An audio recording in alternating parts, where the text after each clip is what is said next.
ಸ್ನೇಹಿತರೆ, ಗರುಡ ಪುರಾಣ ಎಂದರೆ ನಮಗೆ ಕೇವಲ ಮರಣ ಮತ್ತು ಪಾಪ ಮತ್ತು ನರಕದ ಶಿಕ್ಷೆಗಳಷ್ಟೇ ನೆನಪಿಗೆ ಬರುತ್ತದೆ. ಆದರೆ ಇದೇ ಗರುಡ ಪುರಾಣದಲ್ಲಿ ನರಲೋಕವನ್ನೇ ಖಾಲಿ ಮಾಡಿದ ಒಬ್ಬ ಮಹಾನ್ ರಾಜನ ಕಥೆ ಇದೆ. ಹೌದು, ಒಬ್ಬ ರಾಜ ತನ್ನ ದೃಢವಾದ ಭಕ್ತಿಯಿಂದ ಇಡೀ ರಾಜ್ಯದ ಪ್ರಜೆಗಳನ್ನೇ ನರಕಕ್ಕೆ ಹೋಗದಂತೆ ತಡೆದಿದ್ದನು. ಇದರಿಂದ ಯಮರಾಜನಿಗೆ ಕೆಲಸವೇ ಇಲ್ಲದಂತಾಗಿತ್ತು. ಆದರೆ ಆ ರಾಜನ ಭಕ್ತಿಯನ್ನು ಪರೀಕ್ಷಿಸಲು ದೇವಲೋಕದಿಂದ ಒಬ್ಬ ಸುಂದರ ಅಪ್ಸರೆ ಭೂಮಿಗೆ ಇಳಿದು ಬಂದಾಗ ಏನಾಯಿತು? ಆ ರಾಜ ಯಾರು? ಆತ ಮಾಡಿದ ಆ ಮಹಾನ್ ವ್ರತ ಯಾವುದು? ಇವತ್ತಿನ ವಿಡಿಯೋದಲ್ಲಿ ಗರುಡ ಪುರಾಣದ ಅತ್ಯಂತ ಅಪರೂಪದ ಮತ್ತು ರೋಮಾಂಚನಕಾರಿ ರಾಜ ರುಕ್ಮಾಂಗದನ ಕಥೆಯನ್ನು ಸಂಪೂರ್ಣವಾಗಿ ತಿಳಿಯೋಣ. ವಿಡಿಯೋವನ್ನು ಕೊನೆವರೆಗೂ ಮರೆಯದೆ ನೋಡಿ. ಗೆಳೆಯರೇ, ಕೃತಯುಗದಲ್ಲಿ ರುಕ್ಮಾಂಗದ ಎಂಬ ಅತ್ಯಂತ ಪರಾಕ್ರಮಿ ಮತ್ತು ಧರ್ಮಾತ್ಮ ರಾಜನಿದ್ದನು. ಆತನು ಎಷ್ಟು ಸುಂದರನಾಗಿದ್ದನೋ ಅಷ್ಟೇ ನ್ಯಾಯವಂತನು ಸಹ ಆಗಿದ್ದನು. ಆತನ ಆಡಳಿತದಲ್ಲಿ ರಾಜ್ಯದಲ್ಲಿ ಯಾವುದೇ ಬಡತನ, ರೋಗ, ದುಃಖ, ದುಮ್ಮಾನಗಳು ಸಹ ಇರಲಿಲ್ಲ. ರಾಜ ರುಕ್ಮಾಂಗದವನು ಭಗವಾನ್ ವಿಷ್ಣುವಿನ ಮಹಾನ್ ಪರಮ ಭಕ್ತನಾಗಿದ್ದನು. ಆತನ ಜೀವನದ ಅತಿ ದೊಡ್ಡ ಶಕ್ತಿ ಎಂದರೆ ಆತ ಆಚರಿಸುತ್ತಿದ್ದ ಏಕಾದಶಿ ವ್ರತ. ಪ್ರತಿ ತಿಂಗಳ ಏಕಾದಶಿಯ ದಿನದಂದು ರಾಜನು ಕಟ್ಟುನಿಟ್ಟಾದ ಉಪವಾಸ ಮತ್ತು ಜಾಗರಣೆ ಮಾಡುತ್ತಿದ್ದನು. ಕೇವಲ ತಾನಷ್ಟೇ ಅಲ್ಲದೆ ತನ್ನ ಇಡೀ ರಾಜ್ಯದ ಪ್ರಜೆಗಳು ಸಹ ಕಡ್ಡಾಯವಾಗಿ ಏಕಾದಶಿ ವ್ರತವನ್ನು ಆಚರಿಸಬೇಕೆಂದು ಆಜ್ಞೆ ಮಾಡಿದ್ದನು. ಪ್ರಜೆಗಳು ಸಹ ರಾಜನ ಮಾತನ್ನು ದೈವಾಜ್ಞೆಯಂತೆ ಪಾಲಿಸುತ್ತಿದ್ದರು. ಹೀಗಿರುವಾಗ ಒಂದು ವಿಚಿತ್ರ ಪವಾಡ ನಡೆಯಿತು. ರುಕ್ಮಾಂಗದನ ರಾಜ್ಯದ ಜನರು ಸತ್ತ ನಂತರ ನೇರವಾಗಿ ವೈಕುಂಠಕ್ಕೆ ಹೋಗತೊಡಗಿದರು. ಏಕಾದಶಿ ವ್ರತದ ಪ್ರಭಾವದಿಂದಾಗಿ ಜನರ ಎಲ್ಲ ಪಾಪಗಳು ನಾಶವಾಗುತ್ತಿದ್ದವು. ಇದರ ಪರಿಣಾಮವಾಗಿ ಯಮರಾಜನ ನರಕ ಲೋಕ ಸಂಪೂರ್ಣವಾಗಿ ಖಾಲಿಯಾಯಿತು. ಯಮದೂತರಿಗೆ ಶಿಕ್ಷೆ ಕೊಡಲು ಒಬ್ಬನೇ ಒಬ್ಬ ಪಾಪಿಯೂ ಸಹ ಸಿಗುತ್ತಿರಲಿಲ್ಲ. ಚಿತ್ರಗುಪ್ತನ ಲೆಕ್ಕದ ಪುಸ್ತಕಗಳೆಲ್ಲವೂ ಖಾಲಿಯಾಗಿದ್ದವು.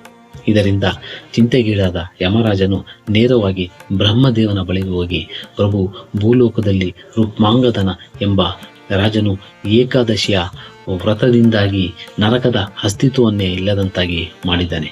ದಯವಿಟ್ಟು ನೀವು ಇದಕ್ಕೆ ಏನಾದರೂ ಪರಿಹಾರ ಕೊಡಿ ಅಂತೇಳಿ ಬ್ರಹ್ಮದೇವನಲ್ಲಿ ಬೇಡಿಕೊಳ್ತಾನೆ. ಯಮರಾಜನ ಕಳಕಳಿಯನ್ನು ಕೇಳಿದ ಬ್ರಹ್ಮದೇವನು ರಾಜ ರುಕ್ಮಾಂಗದನ ಭಕ್ತಿಯನ್ನು ಪರೀಕ್ಷಿಸಲು ನಿರ್ಧರಿಸಿದನು. ಇದಕ್ಕಾಗಿ ಬ್ರಹ್ಮದೇವನು ತನ್ನ ಮಾಯೆಯಿಂದ ಅತ್ಯಂತ ಸೌಂದರ್ಯವತಿಯಾದ ಮೋಹಿನಿ ಎಂಬ ಅಪ್ಸರೆಯನ್ನು ಸೃಷ್ಟಿಸಿ ಭೂಲೋಕಕ್ಕೆ ಕಳಿಸಿದನು. ಹೀಗೆ ಒಂದು ದಿನ ರಾಜ ರುಕ್ಮಾಂಗದನು ಕಾಡಿನಲ್ಲಿ ಬೇಟೆಯಾಡುತ್ತಿದ್ದಾಗ ನದಿಯ ದಡದಲ್ಲಿ ಕುಳಿತಿದ್ದ ಮೋಹಿನಿಯನ್ನು ನೋಡಿದನು. ಅವಳ ಅಪ್ರತಿಮ ಸೌಂದರ್ಯ ಕಂಡು ಬೆರಗಾದನು ಮತ್ತು ರಾಜನು ಅವನ ಬಳಿ ಹೋಗಿ ತನ್ನನ್ನು ವಿವಾಹವಾಗುವಂತೆ ಕೇಳಿಕೊಂಡನು.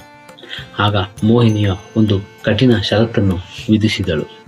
ರಾಜನೇ, ನಾನು ನಿನ್ನನ್ನು ಮದುವೆಯಾಗಬೇಕಾದರೆ ನಾನು ಯಾವುದೇ ಸಮಯದಲ್ಲಿ ಏನು ಕೇಳಿದರೂ ನೀನು ಅದನ್ನು ಮಾಡಿಕೊಡಬೇಕು. ಇದಕ್ಕೆ ಒಪ್ಪುವುದಾದರೆ ಮಾತ್ರ ನಾನು ನಿನ್ನನ್ನು ವರಿಸುತ್ತೇನೆ ಎಂದು ಷರತ್ತನ್ನು ವಿಧಿಸುತ್ತಾಳೆ. ಕಾಮದ ಮೋಹದಲ್ಲಿದ್ದ ರಾಜನು ಯೋಚಿಸದೆ ಸರಿ ಎಂದು ವಚನ ಸಹ ಕೊಟ್ಟನು. ಹೀಗೆ ರಾಜನು ಮೋಹಿನಿಯನ್ನು ಕರೆತಂದು ಸುಖವಾಗಿ ಬಾಳಲಾರಂಭಿಸಿದನು. ಕೆಲವು ದಿನಗಳ ನಂತರ ಪವಿತ್ರವಾದ ಏಕಾದಶಿ ದಿನ ಬಂದಿತು. ರಾಜನು ಎಂದಿನಂತೆ ಉಪವಾಸಕ್ಕೆ ಸಿದ್ಧನಾದನು.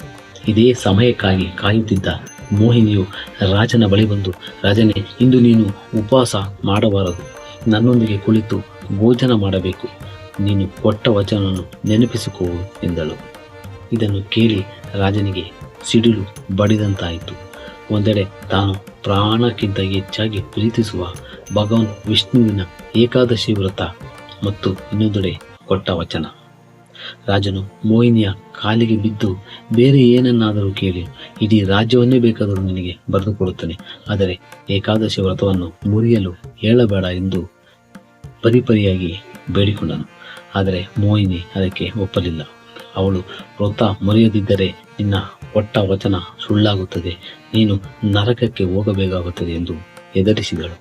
ಆಗ ರಾಜ ರುಕ್ಮಾಂಗದನು ಕಣ್ಣೀರು ಹಾಕುತ್ತಾ ಒಂದು ಮಹಾನ್ ನಿರ್ಧಾರ ಮಾಡಿದನು. ನಾನು ಕೊಟ್ಟ ವಚನ ತಪ್ಪಿದಕ್ಕಾಗಿ ನರಕದ ಭೀಕರ ಶಿಕ್ಷೆಯನ್ನು ಅನುಭವಿಸಲು ಸಿದ್ಧ. ಆದರೆ ನನ್ನ ಪ್ರಭು ಶ್ರೀಹರಿಯ ವ್ರತವನ್ನು ನಾನು ಮುರಿಯಲಾರೆ ಎಂದನು. ರಾಜನ ಈ ಅದ್ಭುತ ಧರ್ಮನಿಷ್ಠೆ ಮತ್ತು ಭಕ್ತಿಯನ್ನು ಕಂಡು ಇಡೀ ಬ್ರಹ್ಮಾಂಡವೇ ಬೆಚ್ಚಿ ಬಿದ್ದಿತು. ಹಠಾತ್ತಾಗಿ ಮೋಹಿನಿಯು ಮಾಯವಾದಳು. ಆ ಜಾಗದಲ್ಲಿ ಸ್ವತಃ ಭಗವಾನ್ ವಿಷ್ಣು ತನ್ನ ಗರುಡ ವಾಹನದ ಮೇಲೆ ಪ್ರತ್ಯಕ್ಷನಾದನು. ದೇವತೆಗಳು ಆಕಾಶದಿಂದ ಅವರ ಮೇಲೆ ಪುಷ್ಪವೃಷ್ಟಿಯನ್ನು ಮಾಡಿದರು.